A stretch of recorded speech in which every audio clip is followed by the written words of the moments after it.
નમસ્કાર વિદ્યાર્થી મિત્રો, આજે આપણે ધોરણ 12 સીસીમાં પ્રકરણ નંબર 5 ઈ કોમ્યુનિકેશનની ચર્ચા કરશું કે કોને ઈ કોમ્યુનિકેશન કહેવામાં આવે અને ઈ કોમ્યુનિકેશનના સ્વરૂપો, પછી ઈ કોમ્યુનિકેશનના જુદા જુદા પ્રકારો અને આ પ્રકારોની વિગતે ચર્ચા આ પ્રકરણની અંદર આપણે કરશું. હવે આ પ્રકરણ 6 માર્ક જેટલો ગુણભાર ધરાવે છે. એમાં એક MCQ, એક VSQ અને એક ટૂંકનોંધ સ્વરૂપનો પ્રશ્ન છે એ આપણને આ પ્રકરણમાંથી પૂછાય છે. તો આ રીતે 6 માર્ક જેટલો ગુણભાર છે આ પ્રકરણની અંદર રહેલ છે. તો સૌથી પહેલાં ચર્ચા એ કરીએ કે ઈ કોમ્યુનિકેશનનો અર્થ શું થાય. તો ઈ કોમ્યુનિકેશનનું પૂરું નામ કરીએ તો ઇલેક્ટ્રોનિક્સ કોમ્યુનિકેશન એવું પૂરું નામ થાય. ટૂંકમાં ઈ કોમ્યુનિકેશન કહેવામાં આવે છે.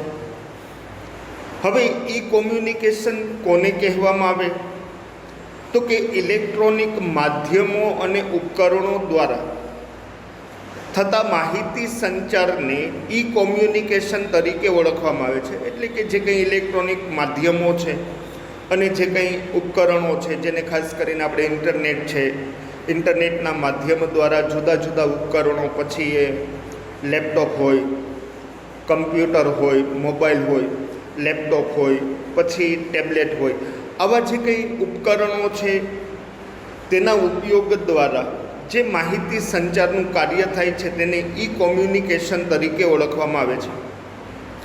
ઈ કોમ્યુનિકેશનમાં માહિતીની આપ-લે કરવા માટે અથવા તો ઈ કોમ્યુનિકેશનમાં માહિતી સંચાર કરવા માટે કમ્પ્યુટર, લેપટોપ, મોબાઈલ જેવા ઉપકરણો દ્વારા ઇન્ટરનેટની મદદથી email, video, teleconferencing, television network, online સેવાઓનો ઉપયોગ કરવામાં આવે છે. તો આ છે ઈ કોમ્યુનિકેશન કે જેના અર્થની સ્પષ્ટતા અને તેની સાથે સંકળાયેલી કેટલીક બાબતોની આપણે ચર્ચા કરી. હવે ઈ કોમ્યુનિકેશનના સ્વરૂપોની ચર્ચા કરીએ તો ઈ કોમ્યુનિકેશનના મુખ્ય 6 સ્વરૂપો આમ ગણતરીમાં લેવાય છે કે 6 જેટલા સ્વરૂપો છે એ ઈ કોમ્યુનિકેશનના છે. એમાં ઈમેલ છે, જેને ઇલેક્ટ્રોનિક્સ મેલ પણ કહેવામાં આવે, ટૂંકમાં જેને આપણે ઈમેલ કહીએ છીએ. તેના વિશે આપણે આગળ વિગતે ચર્ચા કરશું. પ્રશ્નની આપણો પહેલો જ પ્રશ્ન છે, ઈમેલ લખતી વખતે ધ્યાનમાં રાખવાની જે કંઈ બાબતો છે તેની ચર્ચા આપણે કરશું. ત્યાર પછી છે ઇન્સ્ટન્ટ મેસેજીસ. તો જે કંઈ આપણે સામાન્ય રીતે એકબીજાને સંદેશાઓ મોકલીએ છીએ, ખાસ કરીને મોબાઈલ દ્વારા અથવા તો બીજી જે કંઈ સોશિયલ નેટવર્કિંગ સાઇટ છે તેના આધારે. પછી વેબસાઇટ છે કે જે આપણે માહિતી સર્ચ કરવા માટે ગૂગલનો જે કંઈ પણ તમે કોઈ પણ ક્રોમ છે, ગૂગલ છે, તેનો ઉપયોગ કરી અને જે કંઈ વેબસાઇટ સર્ચ કરો છો તેનો સમાવેશ પણ ઈ કોમ્યુનિકેશનમાં થાય. પછી વિડીયો છે, ઓડિયો છે, ટેક્સ્ટ મેસેજીસ જે મોબાઈલ દ્વારા સામાન્ય રીતે આપણે એકબીજાને સંદેશાઓ લખીને મોકલીએ છીએ. તો આ બધાનો સમાવેશ છે એ ઈ કોમ્યુનિકેશનના સ્વરૂપના સંદર્ભમાં થાય છે. હવે ઈ કોમ્યુનિકેશનના જુદા જુદા પ્રકારોની ચર્ચા કરીએ તો ઈ કોમ્યુનિકેશનના પ્રકારો 9 પ્રકારોની ચર્ચા કરશું. પહેલું છે ઈ કોમર્સ, જેને ઇલેક્ટ્રોનિક કોમર્સ પણ કહેવામાં આવે છે. પછી ઈ બેન્કિંગ છે, ઈ લર્નિંગ, જેની અંદર ઈ વિડીયો કોન્ફરન્સિંગનો પણ સમાવેશ થાય છે ઈ લર્નિંગની અંદર. પછી ઈ ટેન્ડરિંગ, ઈ ઓક્શન, ઈ ફાઇલિંગ, ઈ બુકિંગ અને ઈ સ્ટેમ્પિંગ અને ઈ ગવર્નન્સ. આ 9 પ્રકારો જે ઈ કોમ્યુનિકેશનના જુદા જુદા પ્રકારો, કારણ કે કયા કયા પ્રકારે ઈ કોમ્યુનિકેશન થાય છે. તો ઈ કોમર્સ ઈ બેન્કિંગ, ઈ લર્નિંગ, ઈ ટેન્ડરિંગ, ઈ ઓપ્શન, ઈ filing, e booking, e stamping અને ઈ ગવર્નન્સ. આ બધા સામાન્ય રીતે ઈ કોમ્યુનિકેશનના પ્રકારોમાં સમાવેશ થાય છે. તો આપણે આની ચર્ચા કરી.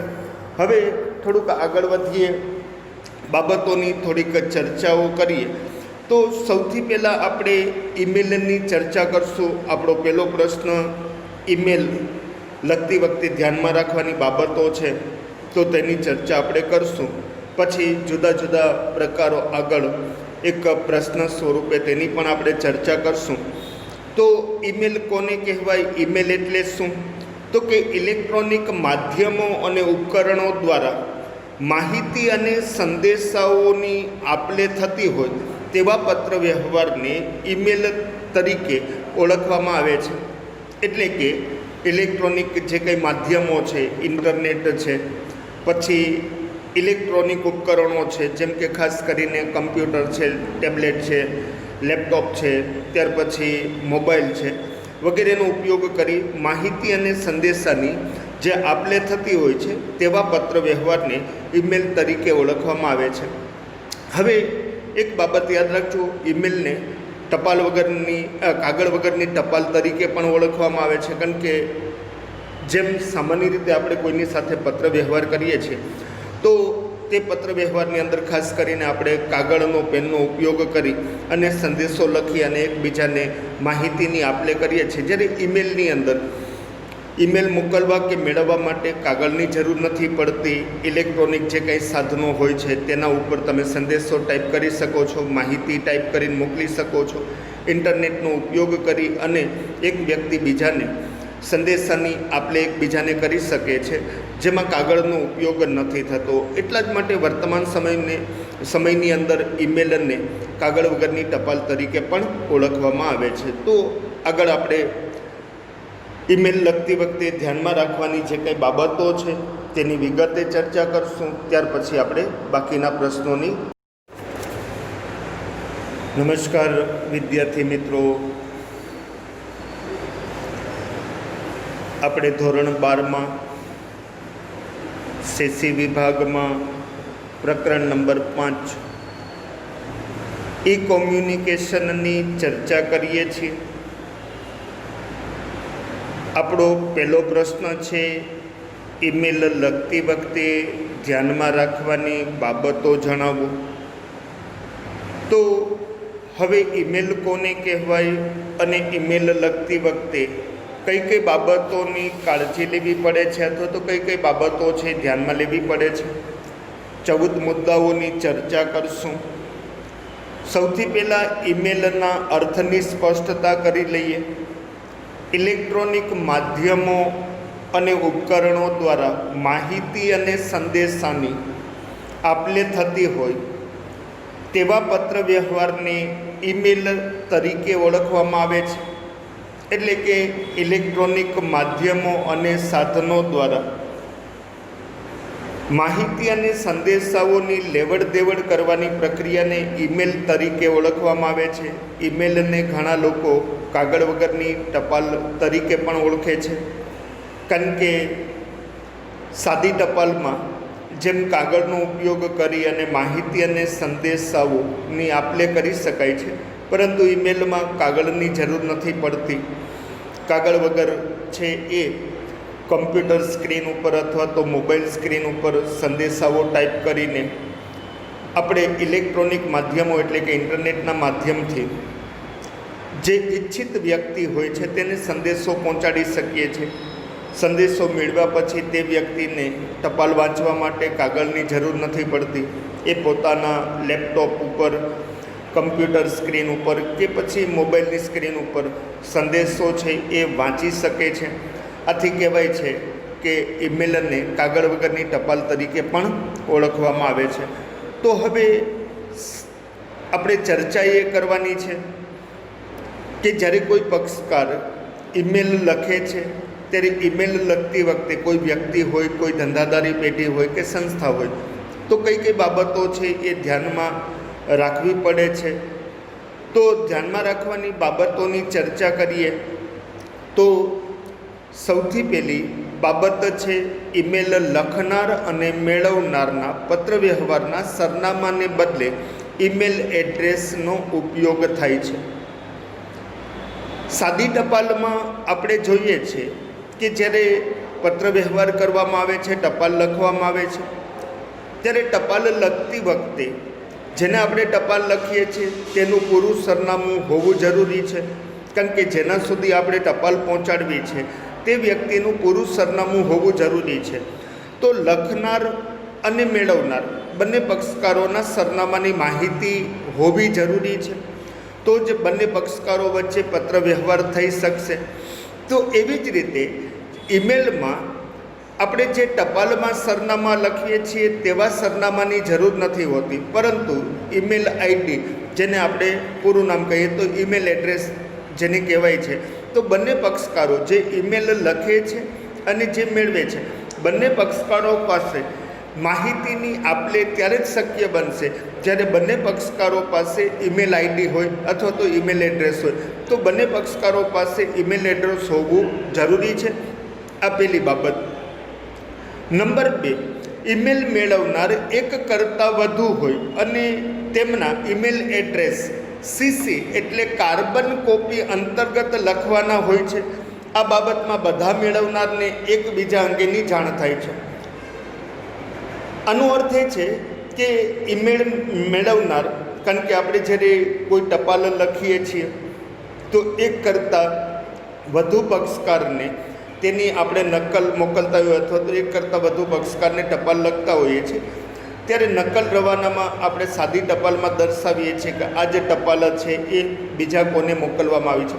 તો ઈમેલની અંદર જે ઈમેલ તમે લખ્યો છે તે ઈમેલ એક કરતાં વધુ પક્ષકારને જ્યારે મોકલવામાં આવે તો તેવા એક કરતાં વધુ પક્ષકારો ઈમેલ મેળવનાર હોય તો તેમના ઈમેલ એડ્રેસ સીસી એટલે કે કાર્બન કોપી અંતર્ગત લખવાના હોય છે. અને આ બાબતમાં બધા મેળવનારને એકબીજા અંગેની જાણ થાય છે કે જે ઈમેલ મને મોકલવામાં આવ્યો છે આ જ ઈમેલ અન્ય બીજી કઈ વ્યક્તિને મોકલવામાં આવ્યો છે તેની જાણકારી મળે છે. તો એ સીસી હેઠળ કાર્બન કોપી હેઠળ દર્શાવવાનું હોય છે. નંબર 3, ઈમેલ મેળવનાર બધા પૈકી અમુક મેળવનારને બીજા કોને ઈમેલ મોકલ્યો છે તે અંગેની જાણ ન થાય એવું જો ઈમેલ લખનાર ઈચ્છતો હોય તો તેમના એડ્રેસ બીસીસી એટલે બ્લાઇન્ડ કાર્બન કોપી અંતર્ગત લખવાના હોય છે. માની લો કે ઈમેલ મેળવનાર બધા પૈકી જેટલાને ઈમેલ મોકલ્યો છે તેમાંથી અમુક મેળવનારને બીજા કોને ઈમેલ મોકલ્યો છે તે અંગેની જાણ ન થાય એવું જો ઈમેલ લખનાર ઈચ્છતો હોય, એટલે કે તમે ઈમેલ કોઈને લખો છો, એક કરતાં વધુ વ્યક્તિઓને ઈમેલ જ્યારે તમે મોકલો છો ત્યારે તમે ઈચ્છો છો કે તમે જે ઈમેલ મોકલ્યો છે જે વ્યક્તિને મોકલ્યો છે તેને જાણ ન થાય કે આ ઈમેલ બીજા કોને મોકલવામાં આવ્યો છે. જો તમે આવું ઈચ્છતા હો તો તમારે તેમના એડ્રેસમાં બીસીસી એટલે કે બ્લાઇન્ડ કાર્બન કોપી અંતર્ગત છે એ ઈમેલ આઈડી છે એ લખવાના હોય છે.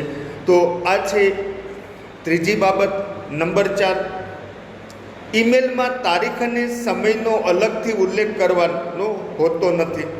જેમ આપણે સામાન્ય પત્ર લખીએ છીએ ત્યારે પત્રમાં આપણે તારીખ દર્શાવતા હોય છે, સમય નથી દર્શાવતા.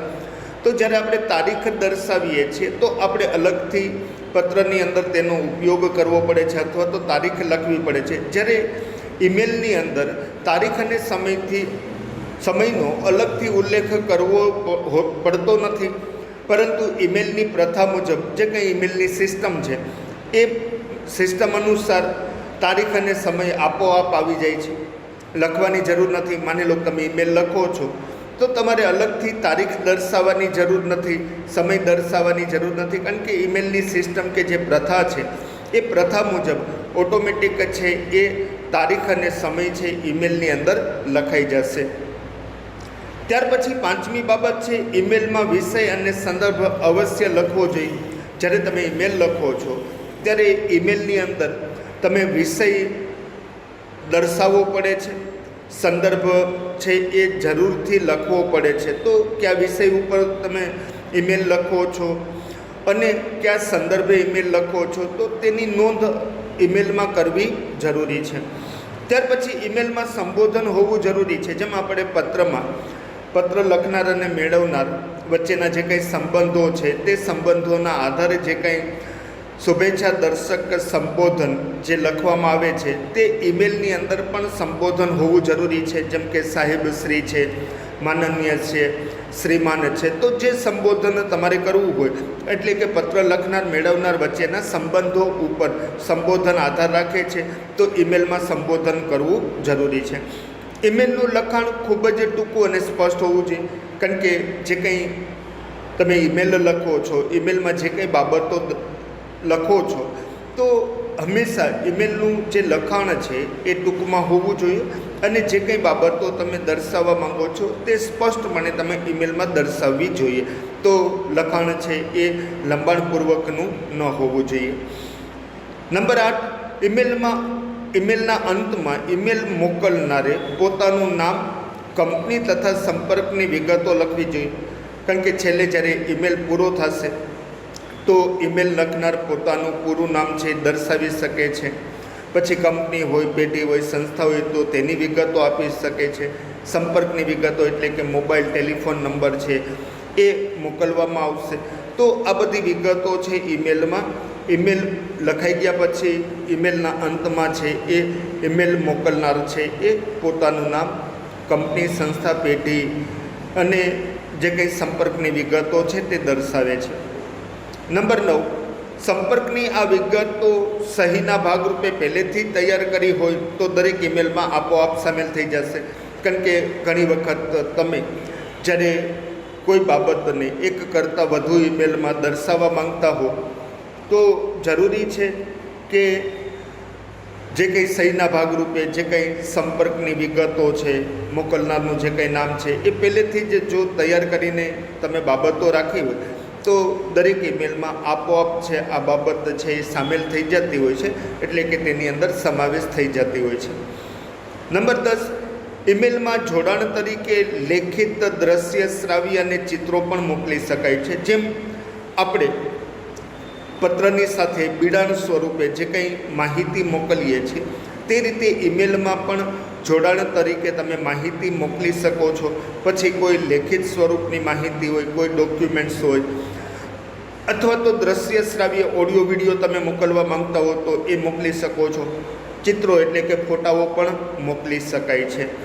નંબર 11, જો ઈમેલમાં કોઈ પણ જોડાણ મોકલતા હો તો તેનો ઉલ્લેખ કરવો જરૂરી છે. કારણ કે આપણે મુખ્ય પત્રની સાથે કોઈ વસ્તુ છે એ બીડીએ છીએ અથવા તો મુખ્ય પત્રની સાથે જે માહિતી મોકલીએ છીએ તો તેનો બીડાણના મથાળા હેઠળ આપણે પત્ર લખાઈ ગયા પછી સૌથી નીચેની બાજુએ એનો આપણે ઉલ્લેખ કરીએ છીએ.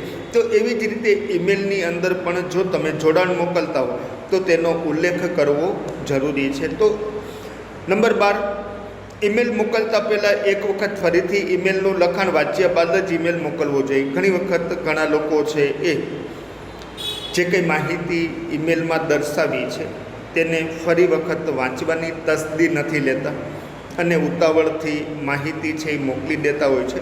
તો ઘણી વખત શું થાય છે તો કે લખાણમાં ભૂલ હોય છે, ઘણી વખત વાક્ય છે એ સ્પષ્ટ નથી હોતું, માહિતી સ્પષ્ટ નથી હોતી. તો એવું ન બને એટલા માટે જરૂરી છે કે કોઈ પણ વ્યક્તિ ઈમેલ લખ્યા પછી એક વખત ફરીથી એને વાંચી લેશે. બરાબર ધ્યાનપૂર્વક માહિતી વાંચ્યા પછી એમ લાગે કે નહીં બધી માહિતી બરાબર છે, કોઈ પણ પ્રકારની માહિતીમાં ભૂલ નથી, ત્યાર પછી જ ઈમેલ છે એ મોકલવો જોઈએ.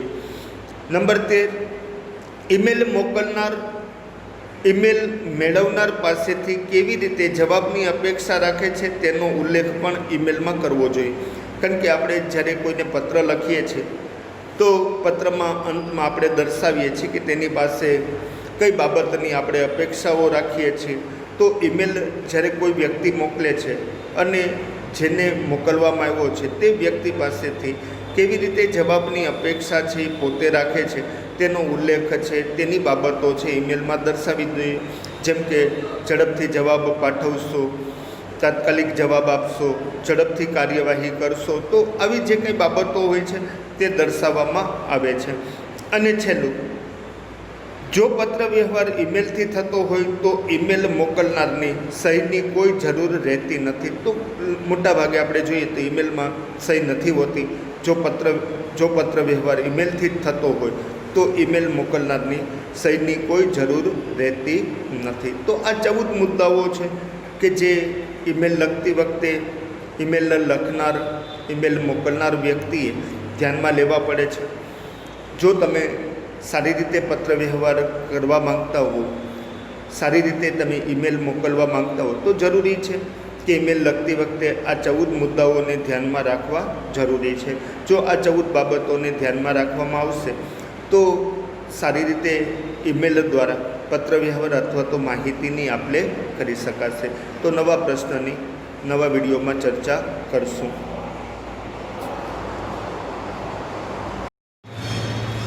નમસ્કાર વિદ્યાર્થી મિત્રો, આજના આપણા વિડીયોમાં ધોરણ 12 સીસી વિભાગમાં પ્રકરણ નંબર 5 ઈ કોમ્યુનિકેશનમાં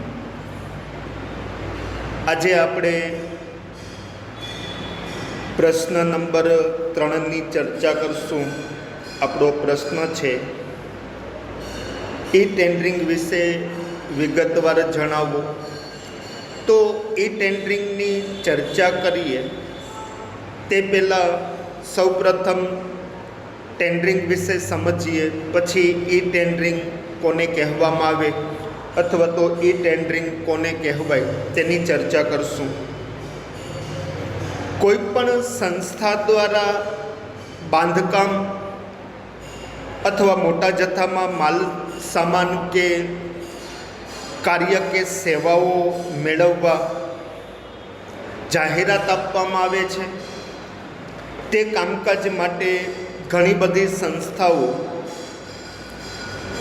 રસ દર્શાવી પોતાના ભાવપત્રકો અને શરતો મોકલાવે છે.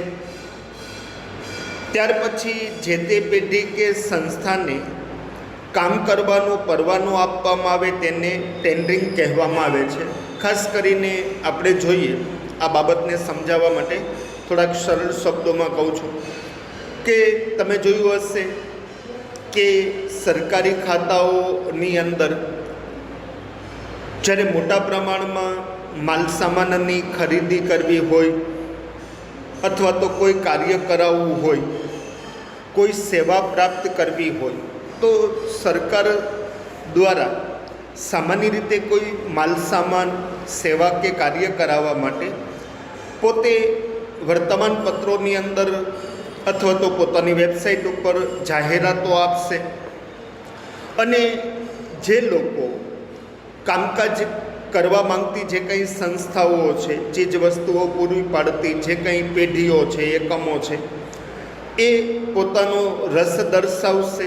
કારણ કે એ વેબસાઇટની મુલાકાત લેશે અથવા તો જાહેરાતના આધારે પોતે જે કંઈ સેવા પૂરી પાડવા માંગતા હોય અથવા તો સરકાર જે કંઈ ચીજ વસ્તુઓ માલ સામાન ખરીદવા માંગતી હોય, જે કંઈ સેવાઓ પ્રાપ્ત કરવા માંગતી હોય, તો આવી જે પેઢીઓ છે એ પોતે રસ દર્શાવી પોતાના ભાવપત્રક મોકલશે અને જે કંઈ સેવા કે કામકાજ સંબંધિત પોતાની જે કંઈ શરતો હશે એ શરતો મોકલાવશે.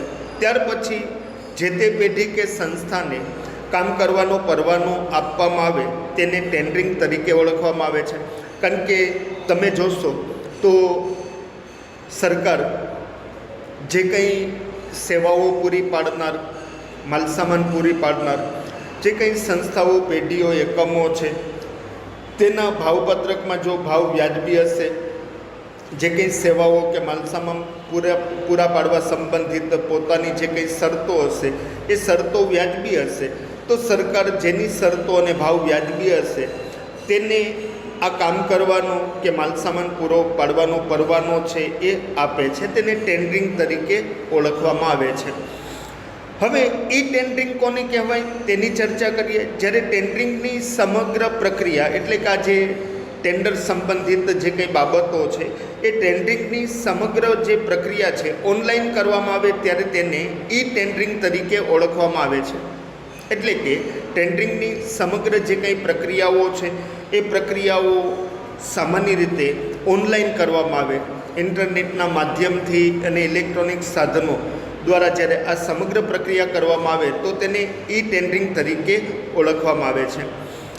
ઈ ટેન્ડરિંગની આ જે સમગ્ર પ્રક્રિયા થાય છે એ શેના પર આધારિત હોય છે? તો કે આ ઈ ટેન્ડરિંગની જે પ્રક્રિયા છે એ વેબસાઇટ આધારિત છે અને ઇન્ટરનેટના માધ્યમથી વેબસાઇટનો ઉપયોગ કરવામાં આવે છે. કારણ કે જે કંઈ સમગ્ર ઈ ટેન્ડરિંગની પ્રક્રિયા છે એ ઇન્ટરનેટ પર વેબસાઇટ પર આધારિત હોય છે. કારણ કે જે કંઈ સરકારી કામકાજ માટેની પોતાની એક સાઇટ હોય છે અને ઇન્ટરનેટનો ઉપયોગ કરી અને આ જે કંઈ વેબસાઇટ છે એનો ઉપયોગ કરી અને આ સમગ્ર પ્રક્રિયા કરવામાં આવે છે.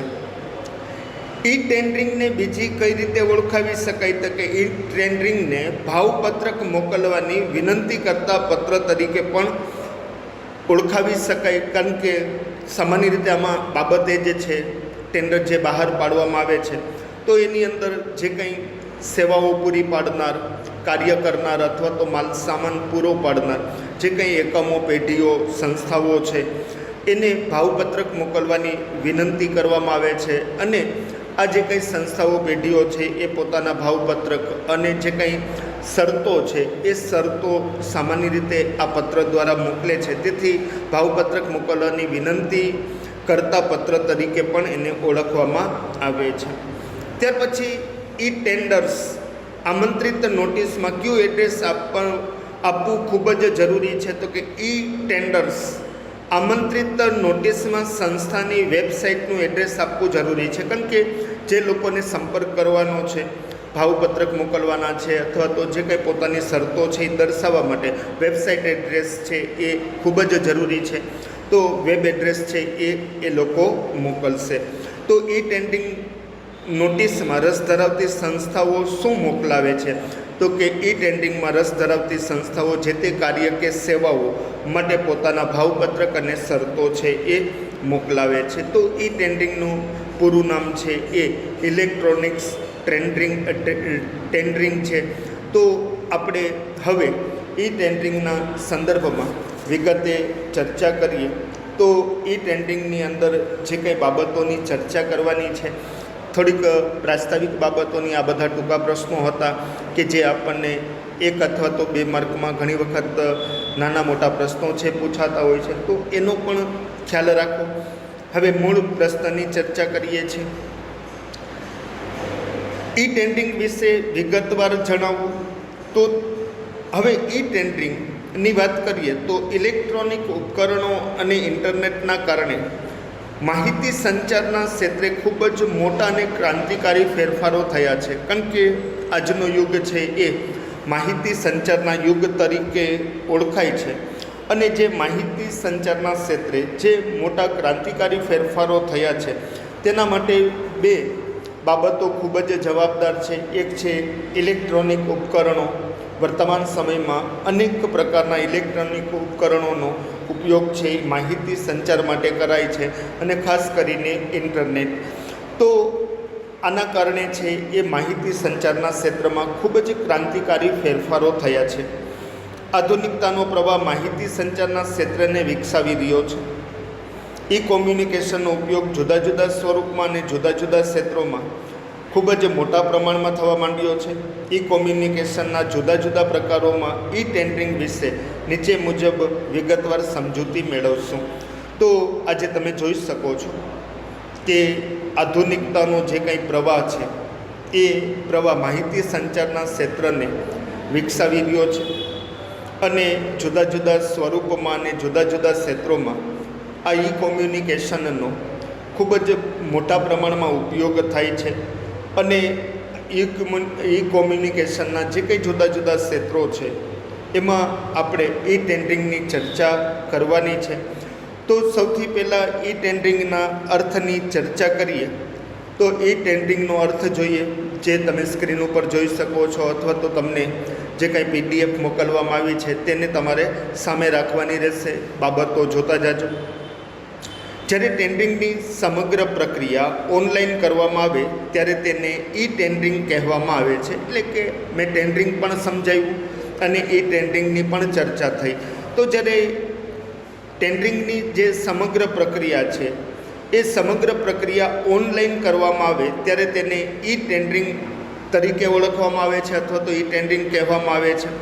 વિશાળ અર્થમાં એમ કહી શકાય કે કોઈ પણ સરકારી બિન સરકારી સંસ્થા જ્યારે મોટા જથ્થામાં ખરીદ વેચાણ કે કાર્ય કે સેવાઓ પ્રાપ્ત કરવા માટે ઓનલાઈન સેવાનો ઉપયોગ કરે ત્યારે તેને ઈ ટેન્ડરિંગથી પણ ઓળખવામાં આવે છે. તો કોઈ સરકારી હોય કે બિન સરકારી જે કંઈ સંસ્થાઓ છે જે મોટા જથ્થામાં ચીજ વસ્તુઓનું ખરીદ વેચાણ કરવા માંગતી હોય અથવા તો આપણે એમ કહી શકીએ છીએ કે કોઈ સેવા પ્રાપ્ત કરવા માંગતી હોય ત્યારે ઓનલાઈન સેવાનો ઉપયોગ કરે છે તો તેને ઈ ટેન્ડરિંગ તરીકે ઓળખવામાં આવે છે.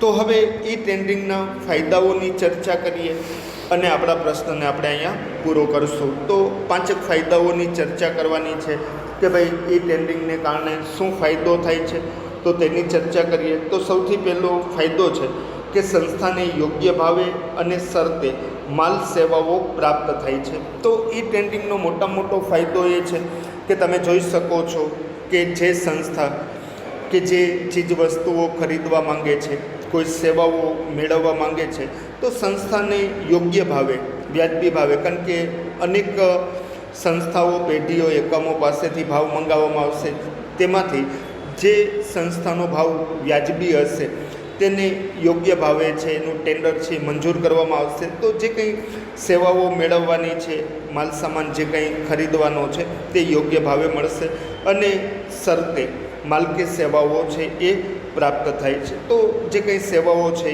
એ યોગ્ય ભાવે અને યોગ્ય શરતે છે પોતાને પ્રાપ્ત થાય છે. નંબર 2, સંસ્થાને નિયમિતપણે શરતો મુજબ માલ કે સેવાઓ પ્રાપ્ત થાય છે. માની લો કે ઉદાહરણ તરીકે સરકારી હોસ્ટેલો, તમે જોતા હશો કે સરકારી હોસ્ટેલની અંદર વિદ્યાર્થીઓને જ્યાં સુધી હોસ્ટેલની અંદર વિદ્યાર્થીઓ છે ત્યાં સુધી નિયમિતપણે જે કંઈ ભોજનની વ્યવસ્થા છે હોસ્ટેલે કરવાની રહેતી હોય છે. મોટી સરકારી હોસ્ટેલો તમે જોઈ શકો છો. તેની અંદર તમે છાત્રાલય કહો કે હોસ્ટેલ, બાબતો એક જ છે. તો હવે આ જે હોસ્ટેલ છે એ હોસ્ટેલમાં 12 માસ છે એ શાકભાજી, અનાજ, કરિયાણાથી માંડીને જે કંઈ જરૂરિયાતની ચીજ વસ્તુઓ છે એ મેળવવાની હોય છે. તો આ સરકાર શું કરશે તો કે ટેન્ડર બહાર પાડશે અને ભાવ મંગાવશે. જે સંસ્થા વ્યાજબી ભાવે અને શરતોએ જે નક્કી કરેલા સમય સુધી છે એ પોતાની સેવાઓ કે ચીજ વસ્તુઓ કે માલ છે એ પૂરો પાડશે, તો તેના પરિણામે શું થશે તો કે સંસ્થાને નિયમિતપણે જે શરતો નક્કી થયેલી છે તે શરતો મુજબ માલ કે સેવાઓ છે એ પ્રાપ્ત થાય છે. તો વારંવાર છે કિંમતો બદલાશે નહીં, એક જ જે નક્કી થયેલી કિંમત છે એ જ કિંમતે પોતાની સેવાઓ કે માલ છે એ પ્રાપ્ત થશે. તો આ બીજો ફાયદો છે.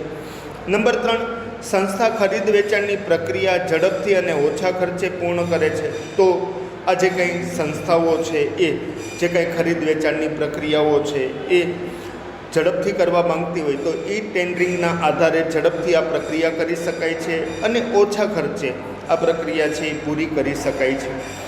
ચોથું, સંસ્થાને ચૂકવણી ઓનલાઈન કરવાની હોવાથી નાણાકીય ગોટાળાઓ થતા નથી. કારણ કે આપણે જોઈએ છીએ કે જે કંઈ ટેન્ડરિંગમાં જેના ટેન્ડર છે મંજૂર કરાય છે તેને જે કંઈ નાણાંની ચૂકવણી કરવાની છે, મોટાભાગે આજે આપણે જોઈએ છીએ નાણાંની ચૂકવણી છે ઓનલાઈન થતી હોવાથી નાણાકીય ગોટાળાઓ થવાની શક્યતા છે ઘણી બધી ઓછી રહેતી હોય છે.